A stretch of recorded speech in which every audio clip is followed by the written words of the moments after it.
Okay, today I want to talk about the Census of Quirinius, which I think helps us also corroborate, uh, helps us place the birth of Christ in 2 BC as well.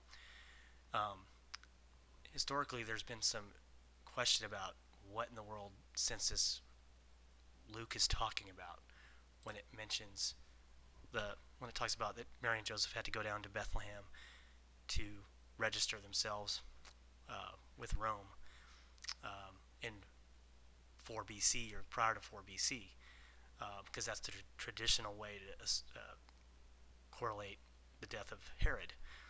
So if Herod did die in 4 BC, there's not much to correlate with this census that's spoken of by Luke.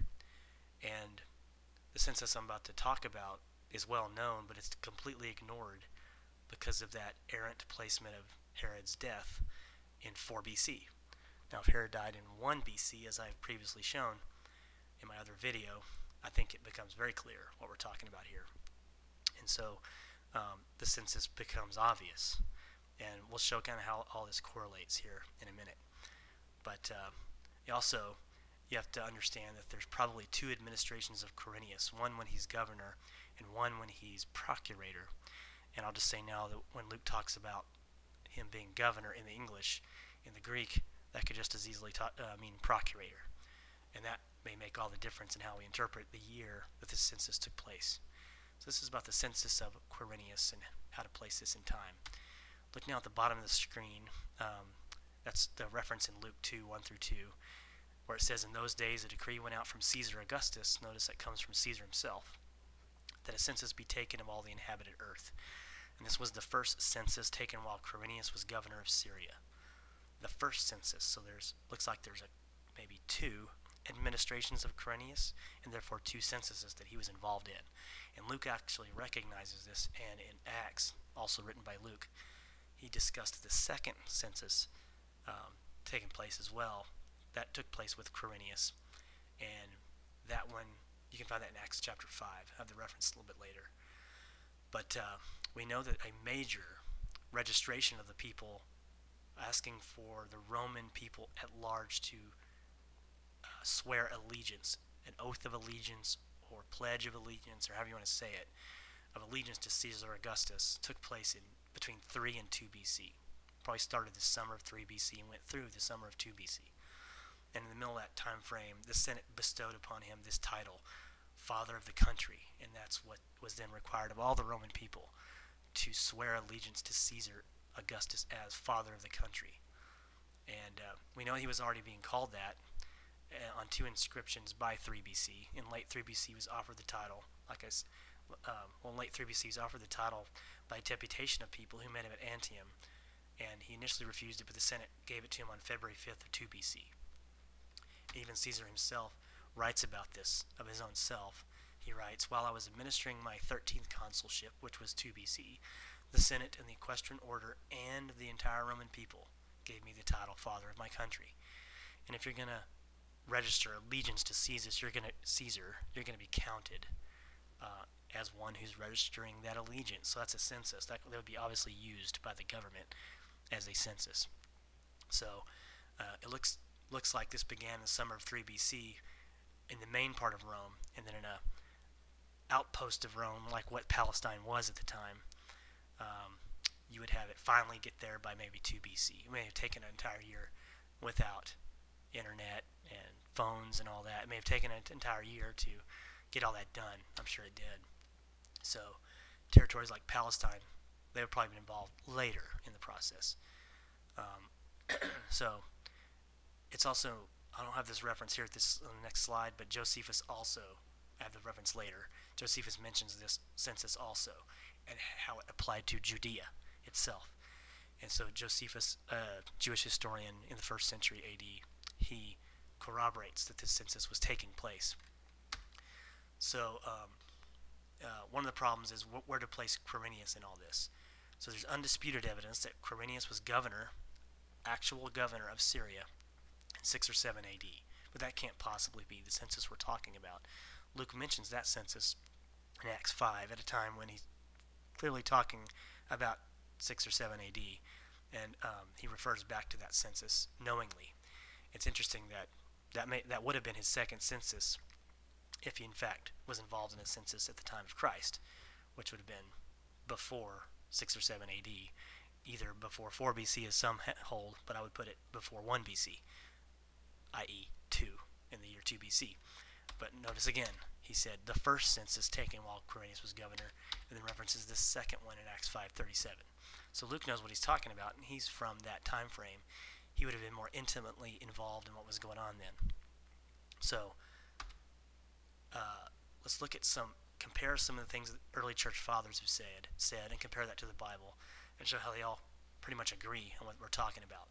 Tertullian, an early church father, sheds light on this, and makes it clear that Saturninus was the governor of Syria at the time that this census took place, and he reviewed Roman records. He was the actual governor.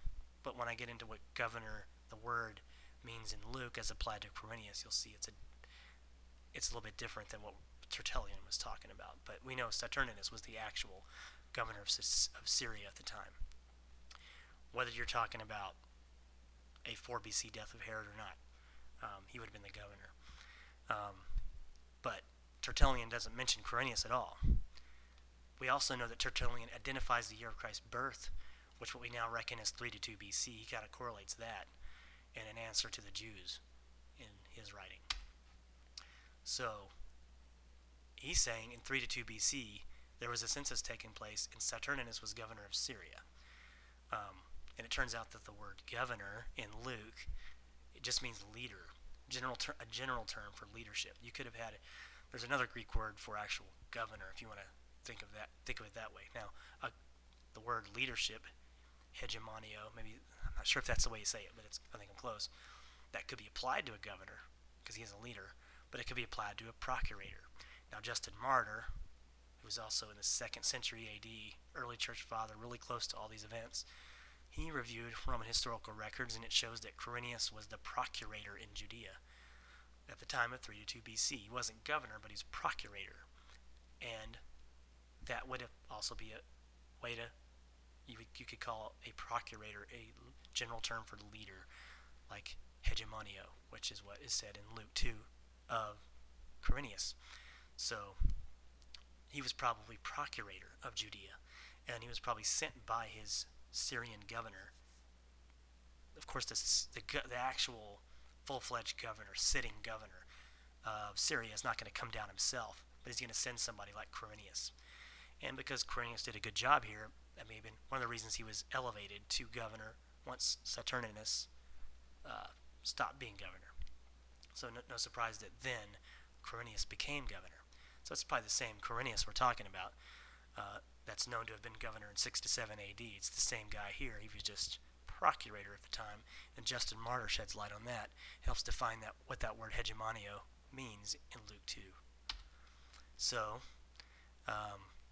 it appears that Luke, when compared with Justin Martyr, is saying that Quirinius came down from Syria to Judea to procurate over it, particularly of this huge census going on in 3 to 2 BC, a census of the entire inhabited earth, it says. And just keep in mind that inhabited earth is talking about the known civilized world. That's all that matters to the Romans.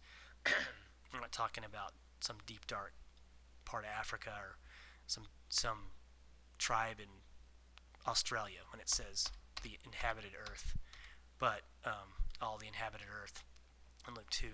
But that's just the civilized world. That's kind of a general idiomatic way of saying that. So don't read too much into that. Now Tacitus, a Roman historian, says regarding procurators that each province, this is interesting because each province had its own equestrian procurator who in the eyes of the provincials was almost as important as the governor himself. So you can see why Luke might use hegemonio and almost be thinking of Quirinius as a governor, because he's actually the guy on the ground doing the work, representing the governor of Syria. So Luke was ignoring Saturninus' indirect role in the matter and focusing on what Tacitus is telling us how the common man would think of this kind of person that Quirinius was, and Luke kind of perceived him almost as a governor, even though he was technically a procurator probably. Now, I mentioned Josephus before because he also correlates this time frame, speaking of an oath of allegiance to Caesar, and that's the same thing going on. It's pledge, is oath, which would involve accounting of people, i.e., a census, as mentioned in Luke. So, to get to what he actually said, Josephus. Here's Josephus in Antiquities. He's writing about that there were some Jews, a certain sect of Jews, who read down to these sect of Jews, the Pharisees, when the whole Jewish nation took an oath to be faithful to Caesar, which has got to be this 1 and 2 BC, and to the interest of the king Herod, these men, to the number of above 6,000, refused to swear. So they caused trouble, and Josephus is reporting upon this. Josephus was always sympathetic toward the Roman cause. As he wrote his history, he's almost portraying these Pharisees as doing the wrong thing. They kind of were.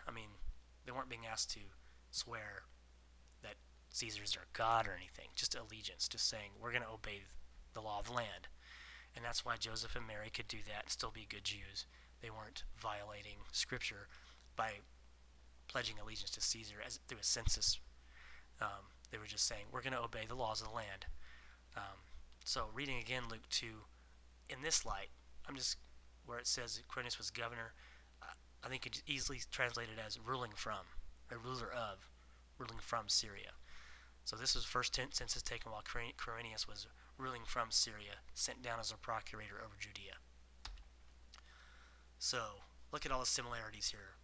And according to the law of Occam's razor, where the simplest, most logical flow of ideas is probably the simplest way to take it is the way to take it. What do we have here? You have Josephus mentioning this oath of allegiance in 3 to 2 BC to Caesar himself. And at a time when we know that in February of 2 BC, Caesar Augustus was declared father of the country via the will of the entire Roman Empire. So it's got to be all the same phenomenon here. And Luke tells us also of a census or a decree that came as a decree from Caesar Augustus himself. And we read that little line that it came from Caesar's own mouth in his writing. So this has all got to be related to the same event. So I think that successfully identifies what the Census of Quirinius was. It also places the birth of Christ in 2 BC, like the astronomical data showed in my previous video that the Magi would have been looking at. And it correlates well with the timing of his death to get it to 33 AD, when Jesus would have been exactly 33, almost 34 years old, but not quite 34, on a Friday, etc. You'd have to have all this kind of line up. So it all just fits naturally together. And the only outlier is where to place the death of Herod. He's the outlier when you place him in 4 BC dying. When you take the available evidence and place him in 1 BC dying, everything makes way more sense, both from Tacitus, from Justin Martyr, from Tertullian, from Luke. It all lines up well. So that's probably the way to take it. So I think we have identified what the Census of Quirinius was. And if you have any questions, you can look all that up. It's all easily available. This stuff is known. So hopefully that helps you if you're doubting. Hopefully it helps you identify here. Oh yes, we do know what census it was. There is no major mystery. So what the Bible has to say is trustworthy. So in other areas where you may struggle, it is also trustworthy. And Luke is always very trustworthy in the way he records these things. And it's Luke who says all this. So I'll leave it at that. All right.